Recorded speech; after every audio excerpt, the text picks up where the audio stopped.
job like recently. So he would have had a missed call if he did call and you didn't pick up. Yeah. So no, I knew why I wasn't picking up. I knew that. I didn't want to speak to you guys. Okay. Oh, so you know he called, so but I you didn't want to did. pick it So up. you do know I called you. Yeah, I just didn't know yous were coming. I didn't know yous were coming down. I wasn't worried about the calls. I just didn't know yous were coming down. Okay. So why were you avoiding the call? Because of the whole situation that was going on. No, okay. Okay, so all this was going on. You receiving a call from a member, but not even a member, but an officer of the organization, and you ignored the call because what you were doing was illegal. Yeah. What you? I mean, well, not no, what you not, were not, doing. What not you because not because it was illegal. I was ignoring the call because at the time that I was receiving the calls, I was already frustrated. I had already talked to numerous bros. I had already had numerous calls on my phone being blown up, and it was just like, I'm not answering no more calls anymore. Okay, but a brother that was calling you wasn't just another brother. Yeah. It was an official of the organization.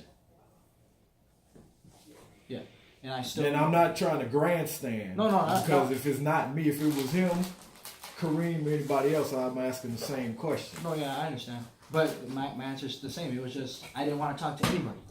Okay. It's not that I didn't care who was calling. I was fed up with my phone being blown up, and I didn't want to speak to nobody anymore. Because what you were doing was illegal. Yes. Okay. Because I knew what it was going to be about, and I was like, I already heard it from 3 people already. I don't need to hear it anymore. I know. You heard it from. Okay. Well, I already asked that question. All right. So these brothers, like, cause one brother that you spoke of, which I have a feeling I know once I check my phone, since I'm recording it, once I check my phone, I believe we're talking about the same brother. One brother you already knew is rebellious and anything like that. Why was he even chosen to be a member? Khalif? I believe if that's the same person we're talking about. The married one. Yeah. Okay. Why was he chosen? Yes. I mean, because you felt that he was... Yeah, I felt he was rebellious online, and the way he was acting, like, it got to a point to where he was like, I don't want to do this anymore. And in my head, I was like, you know what? Like, I really don't give a shit if you don't want to do this anymore. Did I tell him that? No, because no brother ever told me that when I was being rebellious online. That's the last thing you're supposed to tell your people. But the way I went about it was, I sat him down, I got his true feelings about it, and I was like, you know what? If you really don't want to do this anymore, then that's fine. Okay. But it was up to after that I left it alone. So from my knowledge, it was all right. He's done. That's one gone. There's 5 left. When I came upstairs, he was there. I was like, how the hell did this happen? He was like, they talked to me, but that was it. What makes any one of them 6 beneficial to the organization, especially if some of them wasn't in school or didn't even have the grades to be a member? Yeah, that's what I needed to ask. Mm-hmm. What is the GPA to be a member? 2.7? 2.7. And you said some of them, what were the GPAs? None of them were below 2.3 because mine was a 2.3 and I wasn't going to hold anybody accountable for that. I was like, if I came in with a 2.3, then how can I degrade somebody? How can I tell somebody no when I was let in with the same? Even though that's the rules. Yeah, exactly. Even though I was knowing that I shouldn't have even been in there. So it was Braxton's was 3.2, Khalif 2.3, Marcus 2.4, Alvin 2.3, Jalil 2.7, KJ 2.6. One of them wasn't in school, so it could have been 6 people had a good GPA because somebody wasn't in school. So 2 people was qualified to be in the organization, and both of them were students at Western. Yes. So 2 out of the 6 could have been allowed in. Yes. And the other 4 didn't. They didn't meet the standard. Didn't meet the standard. Now, in your experience, when you hear the phrase "doesn't meet the standard," do they still hire you anyway? Depends. Well, please tell me an example of they'll meet the standard and they will hire you anyway. I got hired in a pharmacy and I had no experience. To do what? Be a pharmacy technician. Do talking they about train giving you on the people job? Hmm? Do they train you on the job? Yeah. Okay. If an organization requires you to have training prior to you being hired, Mhm. are they going to hire you? No. Okay. Doesn't meet the standard is already a disqualification. Yeah. Now, I thought I had one more. I think Brother Green covered that one with. Okay, if you were leaving the not leaving the organization, leaving leaving the school because for whatever reasons, and you was having this line to do what? Just to make sure that they didn't die. The chapter didn't die on campus. Mm-hmm. You do so. You are aware that the chapter was already officially dead on campus. Yeah. Okay. Do you know how many other chapters we have that's not officially going on right now? How many? 13, 15. Okay. And where's this fervor, this help for all the other chapters? Why? I mean, I'm trying to figure out why was this so important to you, and beyond, it's your chapter. Why go through so much stuff knowing that they're not going to be recognized? It was more of. It was more of. Besides the fact that it was my chapter, and that I came into the fraternity, and I was done with the fraternity in a semester, and that shit took a big ass toll on me. I was like, damn. Why were you done with the fraternity? Not necessarily like done with the fraternity. I was like, I felt like it was all over with because when we got suspended, it was for a year, and then it got pushed to 2 years, and I was like, why was you suspended for a year? Because of the party we threw. Okay. Who told you not to throw? Who suspended you? The school. The school. Okay. Who told you not to have the party? Sean. Okay. And Sean was in Who was he at the capacity time? was. Who was he at the time? At the time of the party? Yeah. Sean. Who was he? What was his position? Oh, I think he was the president at the time. President. Because I ran for president. I was running against him, so he was president. You were told not to have. Okay, the suspension happened. Why was the suspension carried on for a second year? Because there's two different stories being told, and then they didn't What know do who to you believe. know? Well, from what I know from it, Sean was telling one story, and then Tevin went to talk to him and told them another story, and they didn't know what the hell to believe. Mm-hmm. So in fact, they were lying. Mm-hmm. So I never went to any of the meetings. Mm-hmm. I wasn't allowed to go, and they said we weren't allowed to go to them because they didn't want no other people saying anything more and making it worse. Mm-hmm. And as far as what they would tell us, they wouldn't tell us anything because we couldn't even have chapter, and they didn't take it upon themselves to have chapter at a house, anyways, in which we could have. So as far as the communication, as far as why we were suspended, I know very little. I to this day I know very little. And that's not a red flag for you to find out why before you become a dean of a line that you weren't supposed to have as a brother that's not officially recognized himself. It should have been, but I didn't see it. Mm. I obviously I didn't see it. Okay, I think I'm through with my questions. But if something comes up, I'll ask again. I'll yield to the president. How you doing today, man? Good. Good. How much so? Thank you for showing up. Apologize for my tardiness. I was at work. So. It's all right. My thing is a couple of questions. What made you believe that nationals didn't care about you not having a chapter down there?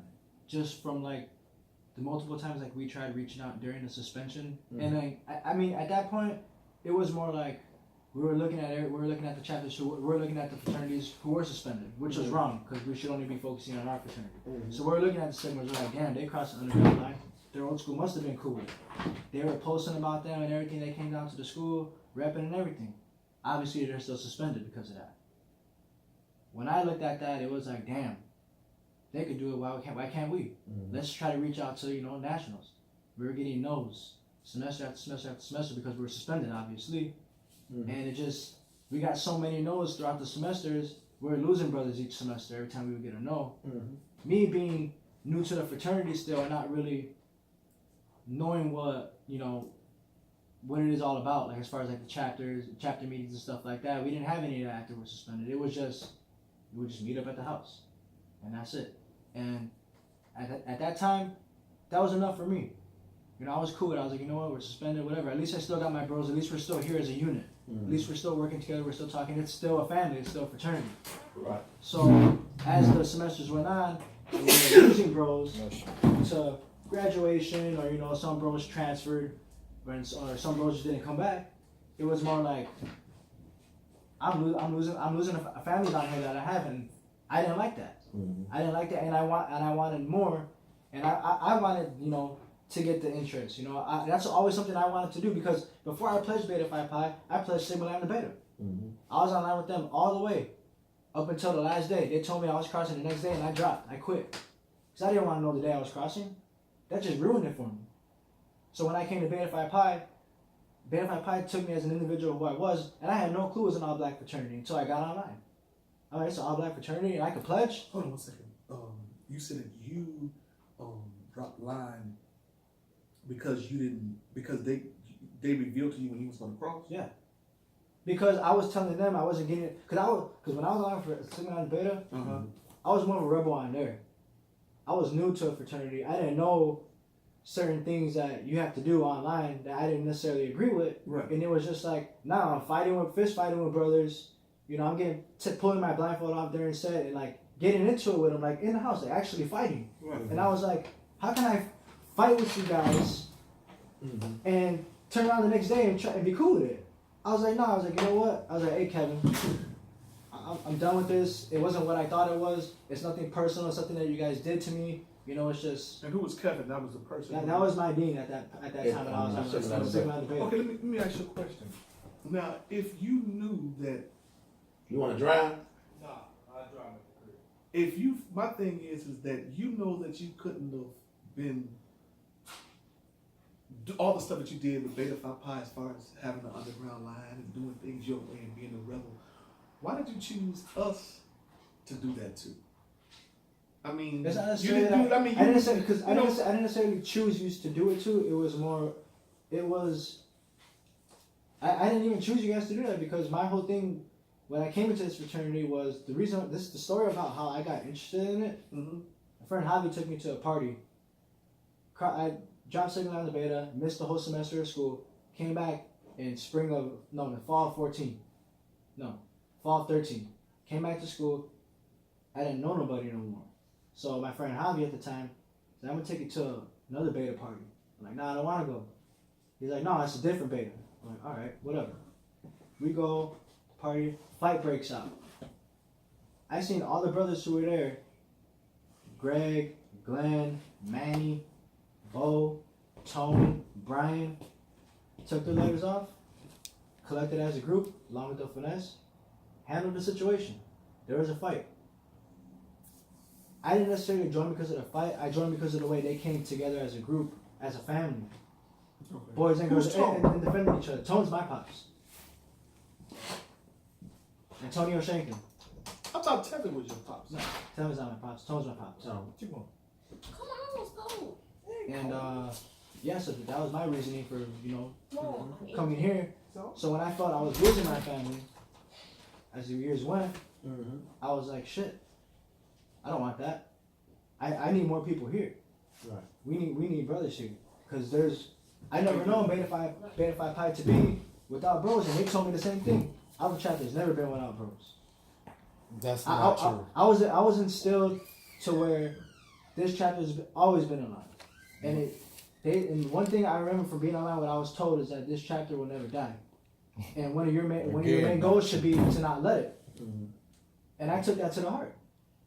As along with everything else that I learned in the fraternity, I took that to the heart, which was my main reason. Who told you that? I don't know who it was, but it was the bros who were pledging me at the time. Right. They were like, "You will never let this chapter die, by any means." And I took that personal. I was like, you know what? No, I won't. I'm crossing in here for a reason. The last thing I want to do is allow my chapter to die. I allowed it when we had the party.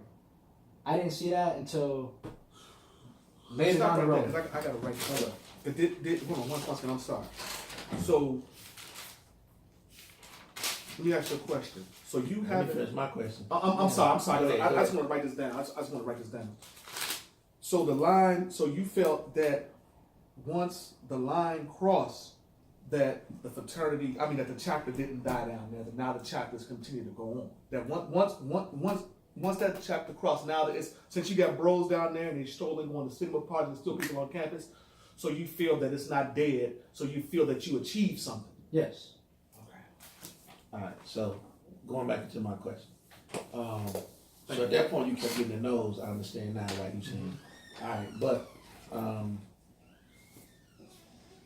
knowing the procedures and what we had to go through in order to have a line, what did you expect us to do? What you thought it was gonna be? Now I'm gonna give you the history for you to answer this. I'm gonna show you how it looked. And I keep hearing bros talk about these chapters and stuff like this. For me, all the chapters are my chapters. And this is the reason why. When I started, how old are you? 24. 24. I pledged 1990 Wasn't even born yet. when you born yet. Me, it was us at Beta Chapter UIC and Western. I got pledged by Western, the founders. I stayed at Western all the time. We had nowhere else to go, back and forth, just us and them. We was in Chicago by ourselves. We had to wait till they come home from school. We was by ourselves. So I stayed at Western to the point where they thought we went to Western because that's the place they knew Betas was from. And I stayed down all the time. So as our bros graduated, transferred schools, that's how we began to flourish. Got Marcus. He went to Lowell, started off, then he went down to Champaign. We got Champaign. Brothers went from Champaign to Eastern and so forth. And they would take road trips and get all these other chapters started. So I've been an active member pretty much most majority of my career, except for the extended time. Now, in this organization, it's no one chapter to me above any of the other ones how I feel slighted to us. We talk shit about pride for my beta chapter. That's my chapter. But ain't no chapter feel above none. So if they all did, it hurt me. If one did, my chapter did, Alpha chapter did. It's all the same to me. So whenever I see brothers that need help, we try to attend and help them. Semester before y'all did what y'all did, we was just down there trying to have a barbecue at a tailgate. We was just down there at your school. We took money out of our pocket. We ain't asked nobody to hand us no money and had a barbecue at your school. At this time, we 42, 43, 40 years old. I don't need to see that big guy, that's my baby. They grown. They your age. I don't have to go down to school no more. I did that. But I'm doing it because I'm concerned that we need more members, good members, and we need to run our organization a certain way. So the time we taking in that being in national office to train and teach ain't about we trying to keep you back. We trying to make sure you do shit so that we don't lose 15 chapters again. See, we can sit back and say we know the mistakes we made and the mistakes others made why we lost our chapters. So we can't allow that. We get members. I keep trying to tell people like, if all of them quit, better never die if it's only one person. If you really know if you understand what I mean to being a beta. I can go down to Western at 45 years old and get some niggas to pledge. That's easy. People thirsty for it. If you explain to them what Beta Phi Pi is and represent Beta Phi Pi the way it's supposed to be represented, you have them come by the hundreds. And that's the problem. Y'all do not understand who Beta Phi Pi is, the image you're supposed to have, and y'all won't sit still to let nobody teach you. Y'all don't care. Y'all don't understand. How can I not care for something that I gave birth to? You wasn't even, half of y'all wasn't even in. I was already a beta. You wasn't born. So you can't tell me about you love it more than me. I care more than him. How? It ain't possible. I'm at Can't 40. disagree.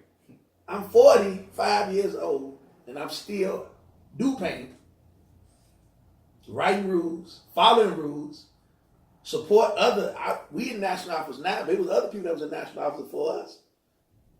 Pay dues and money still. So the problem is, it concerns me, this disdain for, I don't want to listen or learn.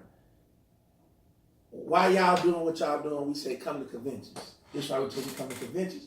You see in conventions, it's not just a meeting where you come around and you see some people argue and they vote and it's over with. We had workshops so you can learn how to properly run lines. Outside of running line, how to properly run a chapter. That's when we ask you questions. Then when you come to meetings, then you can say, we don't have a chapter.